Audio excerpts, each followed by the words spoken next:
Hey, what's going on, guys? My name is Logan with West Desert Wheeler. We're out here in the always awesome Sand Hollow State Park, and today we're going to be talking about my new to me Element Gatekeeper. Now, this is actually a brand new truck. I just picked this up this weekend, and I did get the kit version.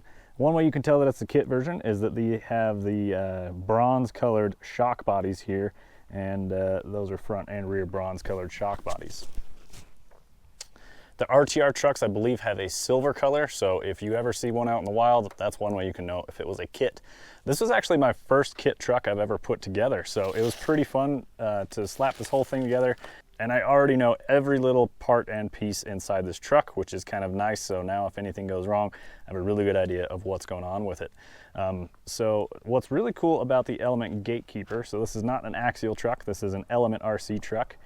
As you can see, this whole cage just lifts up and away, and then down inside we've got this C-channel chassis truck. So basically, I mean, you've got a standard RC channel chassis that they've fitted this cage to. Now, I love the look of caged RCs, although sometimes they can be a real pain to work on, and this kind of eliminates all that. All you got to do is pull two body clips out of the back right there, and this whole thing just lifts up and out of the way.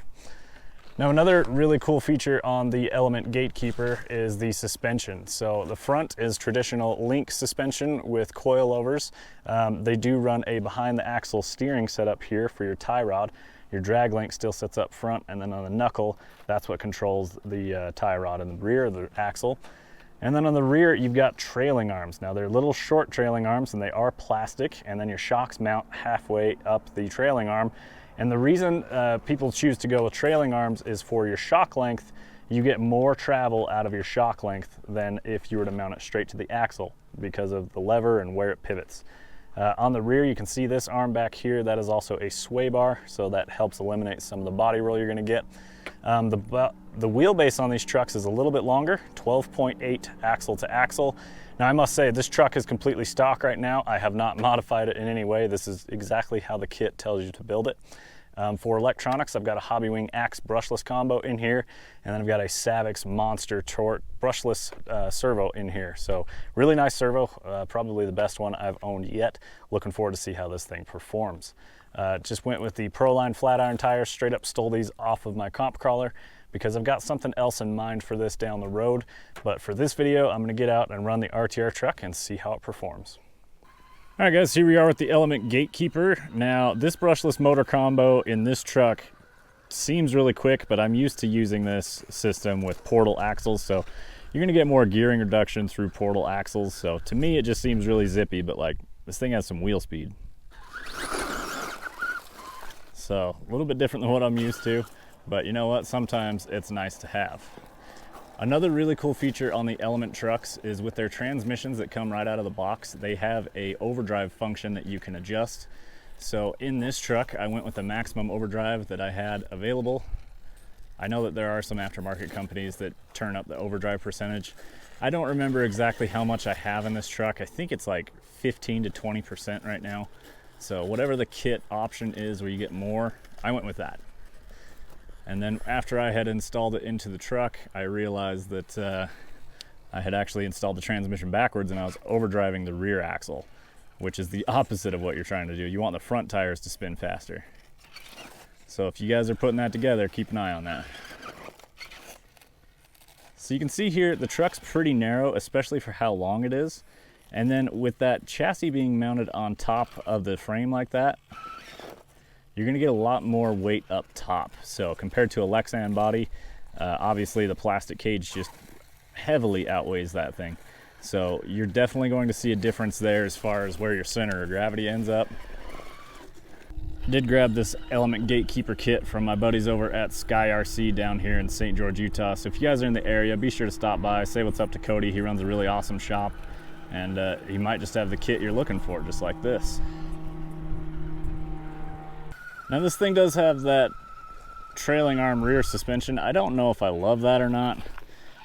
I may end up going to a traditional like 4-link rear. I don't know, we're gonna have to mess with some options out there because you can convert this back to regular suspension if you'd like.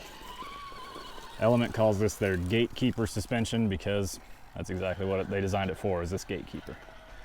And it makes total sense. I mean, it's an Ultra 4 looking truck. Ultra 4 cars would absolutely run trailing arms because they're going fast through the desert. I'm usually not that interested in going fast. I like to rock crawl and finesse and take my time. Obviously a very cool looking chassis, so I'm very interested in that truck for that aspect. You can remove the sway bar to get a little more articulation, but you know, I guess it's something I could play with, but I think I would leave it on there if I was looking for performance. Yes, it will articulate more, but it will also try and roll over a lot more too. That thing is there for stability.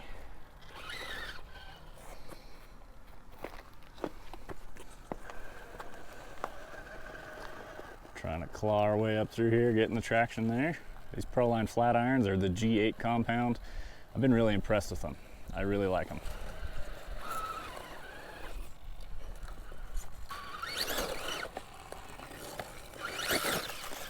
There we go.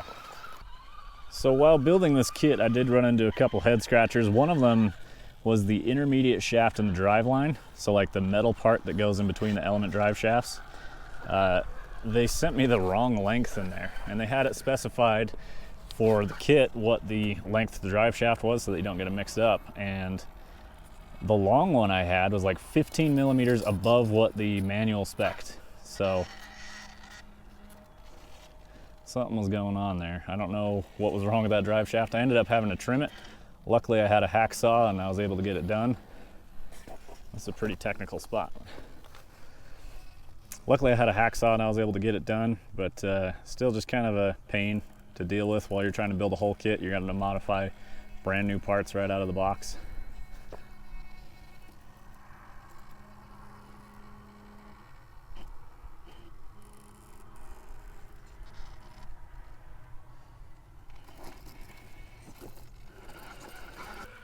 We could try a crossover higher up, but with how tippy this truck is, this is not going to go well.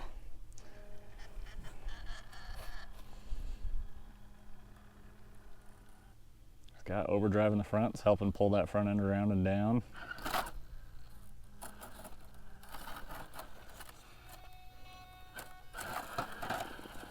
Oh.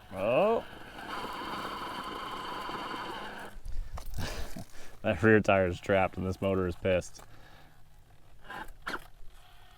So personally, I have had many Axial trucks. They're super fun. I really like a lot of the Axial product line. I've also got an RC four-wheel drive Marlin, which has been surprisingly fun. I really enjoy the leaf spring suspension on there. So have you guys tried an Element yet? Seems like they're a really performance-driven brand. I like that the trucks they're making are meant to be taken out and used, where I don't know if I would say RC four-wheel drive is a performance brand. I'd say Axial runs right down the middle at this point. They're making very realistic looking vehicles that also perform. But Element seems to be like lightweight bodies for the most part, and then link suspension coilovers. Another thing I found really interesting when building the kit was the drag link and the 3-link panhard. Typically, from what I understand, and I could be wrong here, you want those two to be the same length, and then once they're installed, to run on the same angle.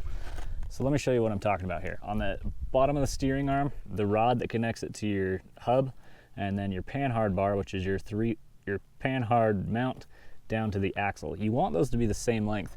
However, they are not the same length on this Element. So I don't know why Element did that, whether it was something about designing it didn't work or what, which I think would be kind of strange because they built this truck ground up. And it's an RC, like it can't be that hard to get them to be the same length. So, and the reason I bring that up is that sometimes the suspension just acts a little goofy, a little different than my other trucks. You push a tire into a wall and sometimes the whole front end will just come up in the air instead of articulating.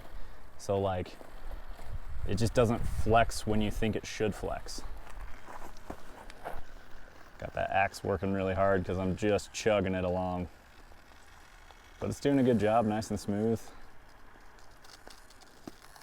I am super interested in that Holmes Hobbies with the FOC and the silent revolver. I could not stand the sound of his revolvers, man, with the Mamba ESCs. Now that they're silent, I'm all about it. Maybe I'll have to pick one up if I can ever find one in stock.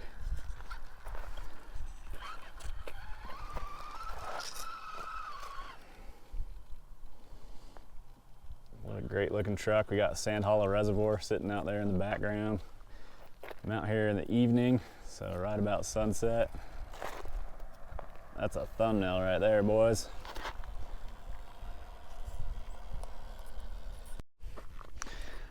Damn, guys, this shot right here is just awesome. I'm really loving the sunset going on right behind these rocks. Got these ledges we're flexing the truck out on. I just posted up a story on my Instagram, so Instagram saw it first, dudes. Get over there and follow my Instagram, West Desert Wheeler. No underscores, no spaces. There we go.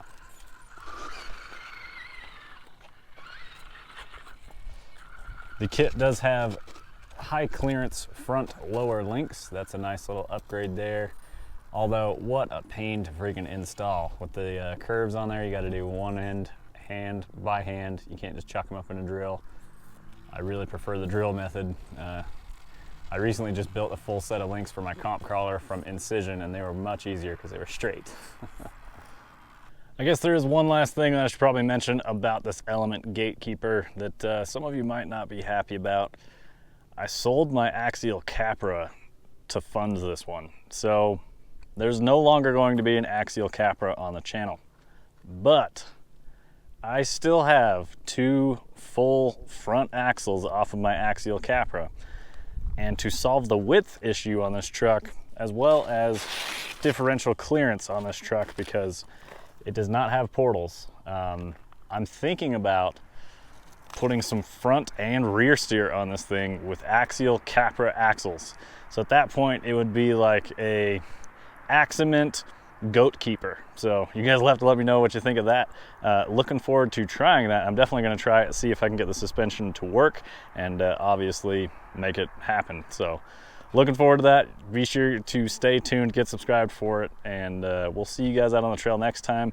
Looking forward to seeing all you guys out there at my comp on July 9th, and we will see you in the next one. Keep the rubber side down.